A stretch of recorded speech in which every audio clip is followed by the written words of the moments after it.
இல்லை. ஆனால் எடப்பாடியா விஜயானா நீங்களும் சரி நானும் சரி கண்டிப்பாக விஜய் தான் முன்னாடி இருக்காரு.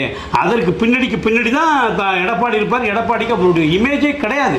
அது அதிமுகன்ற அந்த பிம்பம் தான் முன்னாடி இருக்கு, அது எடப்பாடிக்கு இல்லைன்றது கண்டிப்பா கிடையாது. அது வந்து சின்னத்தினாலையும் அந்த கட்சிக்கு ஒரு பேர் இருக்கிறதுனாலையும் அந்த கட்சிக்கு ஒரு அலுவலகம் இருப்பதனாலையும் இந்த செட்டப்ல கிடைச்சதுதான் எடப்பாடி என்ஜாய் பண்றாரு. பட் வந்து விஜய் என்ஜாய் பண்ணது எல்லாமே தான் உருவாக்கிய சமாச்சாரம், தான் உருவாக்கிய கட்சி, தான் உருவாக்கிய தொண்டர்கள், இல்லை எதிர்காலத்தில் கூட தான் உருவாக்க போகிற சின்னம், இதை வச்சு தான் அவர் வரப்போறாரு. இதை வச்சு தான் இன்னைக்கு ஆளுங்கட்சியாக இருக்கக்கூடிய திமுக எதிர்க்க போறாரு, மத்தியில் ஆளக்கூடிய பாஜகவை எதிர்க்க போறாரு. இது எல்லாமே அவர் உருவாக்குனது. சுயம்புவா வெளில வராரு, தானே தன்னை உருவாக்கிக்கிட்டு தன்னை செதுக்கிக்கிட்டு வெளில வராரு. அப்படியான நபர் அல்ல எடப்பாடி. எடப்பாடி வந்து எப்படி தவழ்ந்து போனார்னு அவரே சொல்லியிருக்காரு. நான் தவழ்ந்து போய், நான் படிந்து போய், நான் பணிந்து போய், நான் குனிந்து போய் தான் அந்த உயரத்தை அடைந்திருக்கிறேன் அப்படின்ற வரலாறு எடப்பாடிக்கு இருக்கு என்பதை அவரே உறுதிப்படுத்தியிருக்காரு.